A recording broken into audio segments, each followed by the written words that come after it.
So the Tennant 5700 and 5680 are basically the same machine, so we can use this training video for both. First thing I want to do is explain the tanks. The top tank here is the solution tank. That's where the clean water goes. It holds 30 gallons. The bottom tank down here is the dirty water tank. That's where all the dirty water is going to end up. It actually holds 45 gallons. However, whenever you run out of clean water, you have to always dump the dirty water. That extra 15 gallons is to keep foam away from our vacuum. Alright, so after we dump the dirty water, it's really important to rinse out the tank every time. The way we do that is we've got 4 ports. 1, 2, 3, 4. So what we're going to do is just take a garden hose like this. If you have a pressure sprayer like this one, that's even better. And what I like to do is the drain's on that side, so I start rinsing here first. You thoroughly rinse that, and if you can look down inside, if you can see, make sure there's no sludge in the bottom of the tank. Once you rinse there, now we're chasing the dirt this way. We rinse here, here, and then finally back here. We let all that go down the drain. Now while we're at it, this hole right here is the hose coming up from the squeegee. That gets full of crud too. So what we're going to want to do is give that a rinse. So I just stick my garden hose down there and I just back flush it straight down.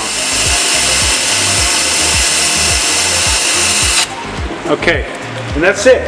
Now the thing about rinsing it out, it's going to take a lot longer than that, especially if you're picking up thick slurry or heavy debris, that kind of thing that gets stuck in the tank. It might take you 10-15 minutes to rinse it out. But if you don't do it every time, it's going to build up in here and you'll never get it out. It's a real pain in the neck. So remember to do it. Alright, so to dump the dirty water, we use this hose here in the back. It's the rear hose. That's the one for the dirty water. And I always hold it up higher than the tank. That way you don't get splashed in the face when you take the cap off. Simply pull the cap off like that.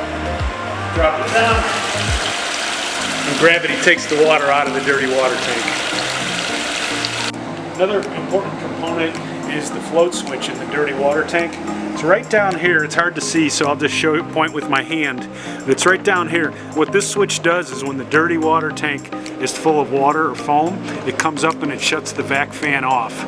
If you don't keep that clean, that switch can freeze and it'll stop operating, and that'll also hurt your vac motor. It can allow moisture to come to the vac motor. Alright, so this is the pad driver. There's 2 of them on the bottom of your machine. The way you take them off is you simply squeeze this little clip here and it falls off.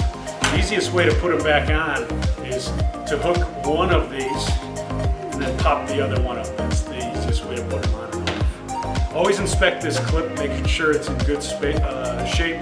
Make sure it's not twisted up or anything like that. If this isn't straight like this, it could hit underneath the machine and the whole thing will get tore up. These are replaceable, by the way. You can order just this part if that ever happens. Looking underneath, we've got this clip that holds the pad itself on. Okay, just squeeze it, pops off, and then the pad comes out like that. Okay, pads have 2 sides, so when this one's wore out, we can flip it over and use this one. Okay, just get it on there. Oh, I'm going to show you real quick underneath here. We've got these little spikes that hold the pad in place. It's really important that you check the padding because this is going to erode away over time. And as this pad wears down, eventually these could poke through. They could damage the floor, and of course you're going to damage the pad driver itself. So it's very important. Every couple hours we're inspecting these pads to make sure they're in good shape. If it does become wore down, if this becomes thin, it's time to replace the pad. So we flip the pad over, all the abrasion's gone from this side. We're going to flip it over and we've got a nice new side here. It's still plenty thick, okay, so I can continue to use it. Pop this down, put this in place, and I take this clip, just pop it on, and holds it like that, okay? And we just snap it back on the bottom of the machine. Can't stress enough, I want you to check these pads every hour or two. sure that they're still under there, they're still in good shape. This can be so harmful to the floor. Alright, so to remove the squeegee and either flip it or change it, we loosen these two knobs. They do not need to come all the way off. Pull this off like that, pull the hose off. And what I like to do is put it up on top of the machine like that. So let's take a look at the squeegee. Squeegee has 4 usable edges. 1 on the back, 2, and then on the top, 3 and 4. Okay? So what we're looking for is a nice sharp edge like that. That's what's going to dry the floor. Over time, that's going to get wore off at a 45-degree angle. When that happens, it's going to leave water behind. So what we do is we flip it. And the way we flip the squeegee is we loosen these knobs, one on either side.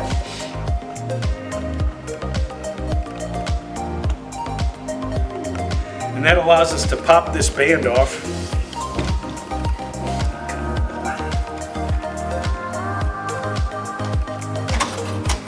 Like that. And then my squeegee just comes right off. So if that edge was wore out, all I'm going to do is turn it around and use the other edge. Okay? Once those 2 edges are gone, I got 2 more on top. So we'll just pop that back in.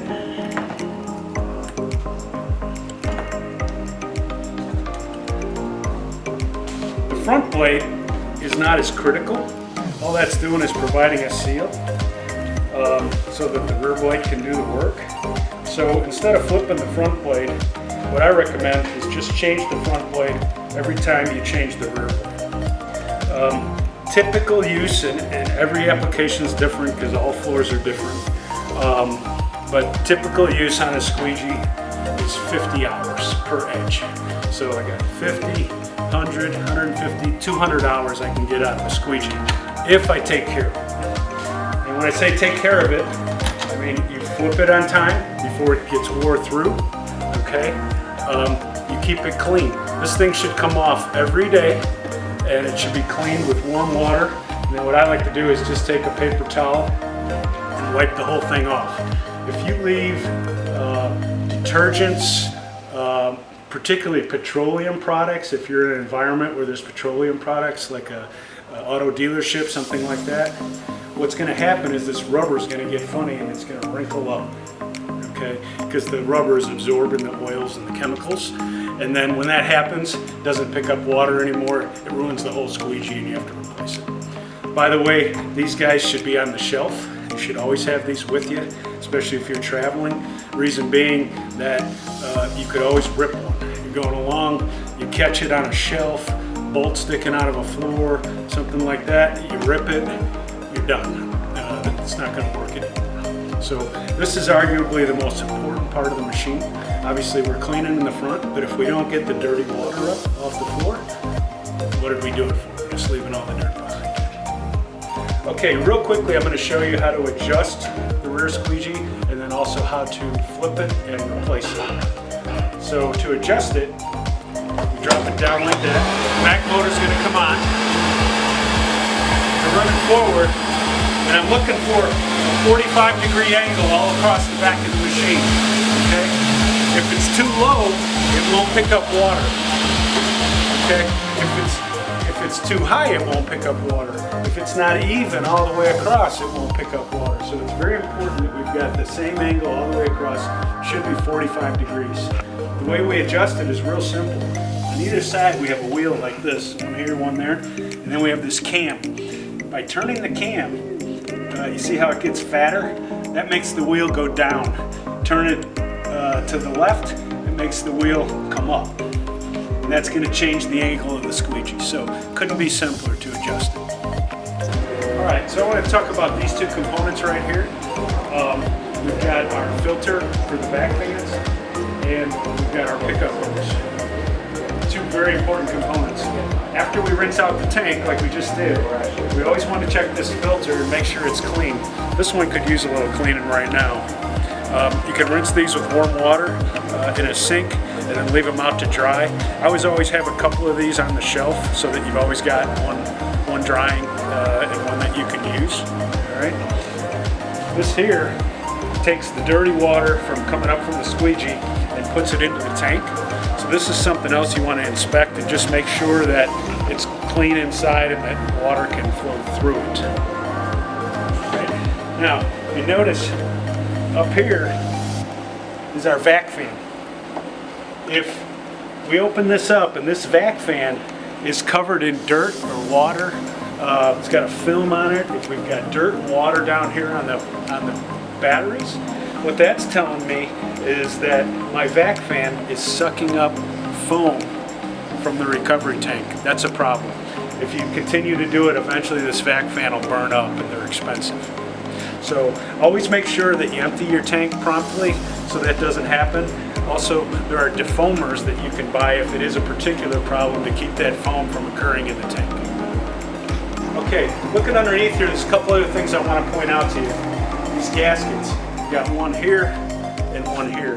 What they're doing is they're sealing the vacuum into the dirty water tank. Okay, without these gaskets, this machine has no vacuum, it won't pick up water. So when we're not using the machine, we always prop it up like this and we let these gaskets relax. They also should be kept clean. So always make sure, inspect those, make sure they're clean.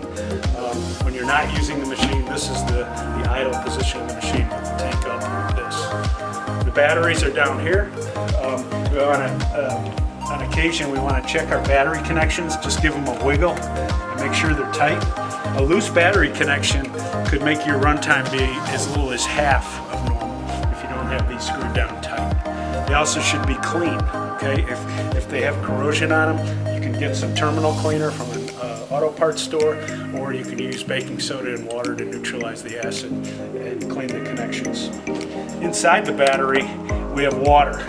If we take a look down inside the battery here, you'll see that the water just covers those lead plates. It's maybe a 1/4 inch over the plate. That's full. We don't ever want any more water than that. The water goes up and down in the batteries as we charge them. It gets low on charge, the water goes down. Charge it up, it goes up. If we overwater the batteries, the acid will leak out and it could do damage to the machine.